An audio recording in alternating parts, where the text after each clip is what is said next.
দ্বিবন্ধনযুক্ত দুই কার্বনে কার্বন সংখ্যার উপর ভিত্তিতে অ্যালকিন আবার দুই প্রকার। 1 নম্বর প্রতিসম অ্যালকিন, আর 2 নম্বর হচ্ছে অপ্রতিসম অ্যালকিন। প্রতিসম অ্যালকিন কোনগুলো? যদি দ্বিবন্ধনযুক্ত দুই কার্বনে হাইড্রোজেন সংখ্যা সমান থাকে তবে সেই অ্যালকিনটাকে বলা হচ্ছে প্রতিসম অ্যালকিন। যেমন আমরা এখানে যে লিখছি ইথিন, CH2 বন্ড CH2, এই যে দুই কার্বন, দ্বিবন্ধনযুক্ত দুই কার্বনে এখানেও দুটো হাইড্রোজেন, এখানেও দুটো হাইড্রোজেন, তার কারণে আমরা এটাকে বলতেছি প্রতিসম অ্যালকিন। আরেকটা উদাহরণ দেই, CH3 CH double bond CH2 CH3। এখানে যদি আমরা একটু খেয়াল করি, আমাদের যে দুই কার্বনের দ্বিবন্ধন আছে সেই দুই কার্বনে হাইড্রোজেন সংখ্যা সমান, যার কারণে এটাকে আমরা বলতেছি এটা প্রতিসম অ্যালকিন। এখন অপ্রতিসম অ্যালকিন কোনটা? যদি দ্বিবন্ধনযুক্ত দুই কার্বনে হাইড্রোজেন সংখ্যা সমান না থাকে, ভিন্ন থাকে, তখন সেই অ্যালকিনটাকে বলা হচ্ছে অপ্রতিসম অ্যালকিন। আমরা এখানে যে উদাহরণটা দিছি CH3 CH double bond CH2 propene, এটা একটা অপ্রতিসম alkene. CH3 CH double bond CH2। কেন? কারণ এখানে হাইড্রোজেন একটা, এখানে হাইড্রোজেন দুটা, দ্বিবন্ধনযুক্ত দুই কার্বনে হাইড্রোজেন অসমান, বিধায় এটাকে আমরা বলতেছি অপ্রতিসম অ্যালকিন। এখন একটা অপ্রতিসম অ্যালকিনের সাথে যদি আমরা আরেকটা অপ্রতিসম বিকারকের বিক্রিয়া দিই, তখন দেখা যায় সেই বিক্রিয়ার উৎপাদ হয় দুইটা। তো সেক্ষেত্রে কোনটা প্রধান উৎপাদ হয় এটা বের করার জন্য একটা টেকনিক আছে, যেটাকে বলা হয় মার্কনি-গবের সূত্র। তো আমরা এখন অপ্রতিসম অ্যালকিনের সাথে অপ্রতিসম বিকারকের বিক্রিয়ায় প্রধান উৎপাদ নির্ণয়ের মার্কনি-গবের সূত্রটা নিয়ে আলোচনা করব। আমরা যদি একটা অপ্রতিসম অ্যালকিনের সাথে আর একটা অপ্রতিসম বিকারকের বিক্রিয়া দেই, তখন কিরকম হবে আমরা একটা উদাহরণ দেখি। বললাম যে একটা অপ্রতিসম alkene propene CH3 CH double bond CH2 অপ্রতিসম অ্যালকিন, এর সঙ্গে একটা অপ্রতিসম বিকারকের বিক্রিয়া দেব HCl। তো এখানে যেটা হবে, এই দ্বিবন্ধন ভেঙে দ্বিবন্ধন রিলেটেড দুই কার্বনে একটা একটা করে নতুন হাত বের হবে। তাহলে এটা হবে CH3 CH বন্ড CH2, এখানে একটা হাত বের হবে, এখানে একটা হাত বের হবে। একই সঙ্গে আমাদের অপ্রতিসম বিকারক ভেঙে যাবে। তো এখানে দুইটা উৎপাদ তৈরি হবে।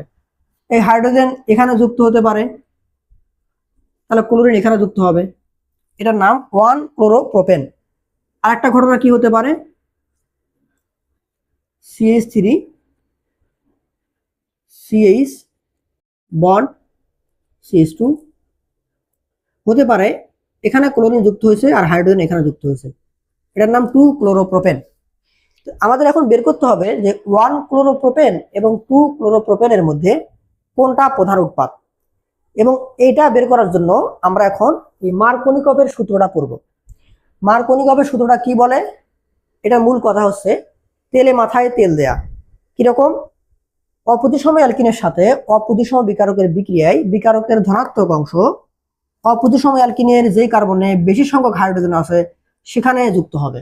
মানে হাইড্রোজেন যেখানে বেশি সেখানে বিকারকের হাইড্রোজেন অংশটা যুক্ত হবে, ইহা যেন তেলে মাথায় তেল দেওয়ার মতো। তাহলে এই যে মার্কনি-গবের সূত্র, এই সূত্রটা থেকে আমরা বলতে পারবো যে আমাদের প্রধান উৎপাদ কোনটা। এটা হচ্ছে প্রধান উৎপাদ 2-ক্লোরোপ্রোপেন। এখন কথা হলো যে এটাই কেন বা প্রধান উৎপাদ, মার্কনি-গবের সূত্রটার মেকানিজমটা কি, কেন এটা প্রধান উৎপাদ তৈরি হবে, এটা কেন বেশি পরিমাণে হবে। তো এখন আমরা সেই মেকানিজমটা নিয়ে ব্যাখ্যা করব। বিউটিন CH3 CH2 CH2 এটা একটা অপ্রতিসম অ্যালকিন।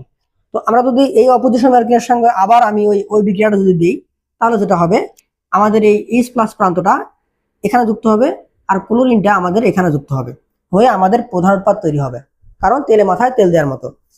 তো আমরা প্রথমে যেটা করব, মেকানিজম বোঝার জন্য আমরা এই অপজিশন অ্যালকিনের দ্বিবন্ধন বরাবর কার্বনগুলোকে আলাদা করে লিখব। তাহলে একটু লিখি, CH3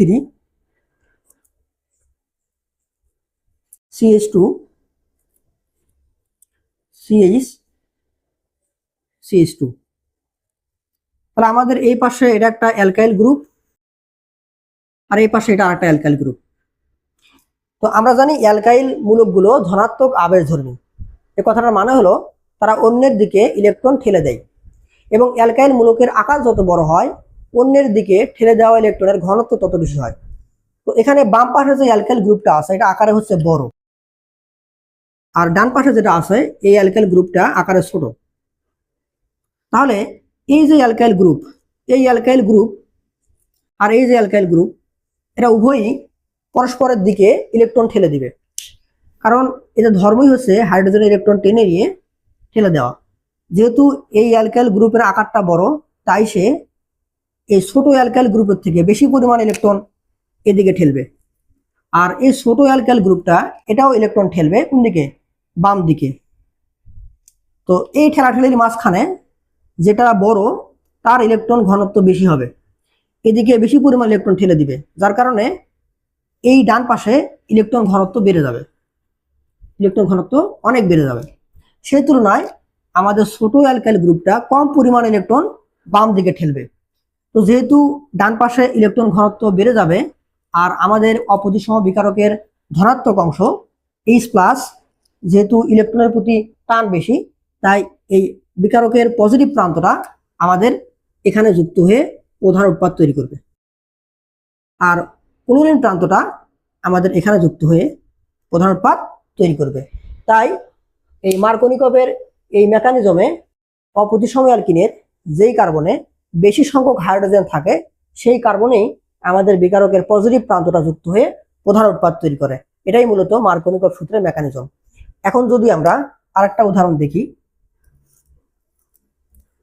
CH3 CH CH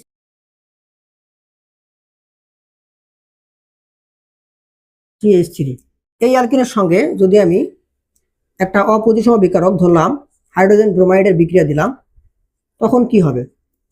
তাহলে আমরা কি করব, দ্বিবন্ধন বরাবর আমাদের যে কার্বন, ওই দুই কার্বনে দুটো হাত বের করে দেব, কারণ বন্ধনটা ভেঙে যাবে। CH বন্ড CH CH3, এখানে একটা হাত বের হবে, এখানে একটা হাত বের হবে। আমাদের বিকারকের পজিটিভ প্রান্ত এখানে যুক্ত হতে পারে, আর বিআর এখানে যুক্ত হতে পারে, এটা একটা ঘটনা হতে পারে।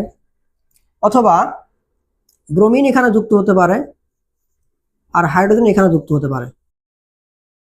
তো মূলত এই দুটো ঘটনা ঘটতে পারে। তাহলে এখানে যদি এই হাইড্রোজেন এখানে যুক্ত হয়, ব্রোমিন এখানে যুক্ত হয়, তখন যে উৎপাদ পাওয়া যাবে, আবার অল্টারনেটিং ব্রোমিন এখানে যুক্ত হলো, হাইড্রোজেন এখানে যুক্ত হলো, তখন কিন্তু একই পরিমাণে উৎপাদ পাওয়া যাবে। দুটাই এখানে প্রধান উৎপাদ। তাহলে এখানে কেন এমন হইতেছে? এর কারণ হলো আমরা যে অ্যালকিনটা নিয়ে কাজ করতেছি এটা প্রতিসম অ্যালকিন। আমাদের মার্কনিকভের সূত্রটা এটা শুধুমাত্র অপ্রতিসম অ্যালকিনের ক্ষেত্রে খাটে। তো যেহেতু আমাদের যে অ্যালকিনটা আমরা নিছি এটা একটা প্রতিসম অ্যালকিন, তাই আমাদের এই বিক্রিয়ায় মার্কনিকভের সূত্রটা খাটবে না, এখানে দুটাই হবে আমাদের প্রধান উৎপাদ।